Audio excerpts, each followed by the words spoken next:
बहाळ येथे जळगाव जिल्हा परिषदेच्या मुख्य कार्यकारी अधिकारी मीनल करनवाल यांची भेट। ग्रामस्थांकडून ग्रामसेवकाविरोधात तक्रारींचा पाढा।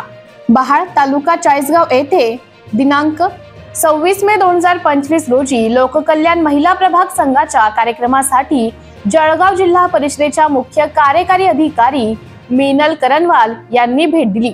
यावेळी ग्रामस्थांनी गावातील विविध समस्या मांडत ग्रामसेवकाविरोधात गंभीर तक्रारी केल्या। ग्रामस्थांनी घरकुल योजनेतील परस्पर ठराव, रुळबण योजनेत झालेली निकृष्ट दर्जाची कोट्यवधींची कामे आणि त्यामध्ये झालेल्या भ्रष्टाचाराची सखोल चौकशी करून दोषी अधिकारी व कर्मचाऱ्यांवर कायदेशीर कारवाई करण्याची लेखी मागणी केली।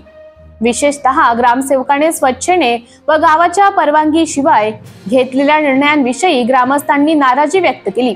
या तक्रारींवर प्रतिक्रिया देताना सीईओ मीनल करनवाल म्हणाल्या, मी महिला प्रभाग संघाच्या सभेसाठी आले होते। गावातील अनेक तक्रारी समोर आल्या असून प्राथमिक चौकशी केली असता ग्रामसेवकाची भूमिका संशयास्पद आढळली। त्यामुळे त्याला पदावरून दूर करण्यात आले असून सखोल चौकशी सुरू आहे। गावात झालेल्या प्रशासनातील अनियमिततेची चौकशी सुरू असल्याने ग्रामस्थांमध्ये समाधान व्यक्त होत आहे। बघूयात यावेळी जळगाव जिल्हा परिषदेच्या मुख्य कार्यकारी अधिकारी मीनल करनवाल काय म्हणाले ते।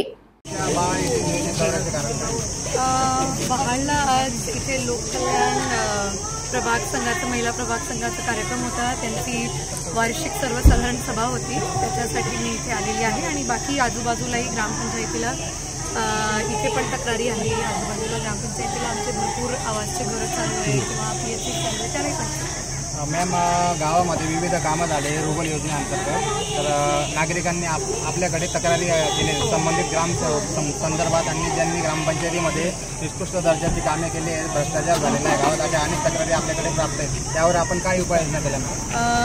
पहिले तर आपण प्राथमिक चौकशी केली, तर त्यावर ग्रामसेवकांना हटवा असं म्हटलेलं आहे आणि त्यांनी हटवलेली आहे।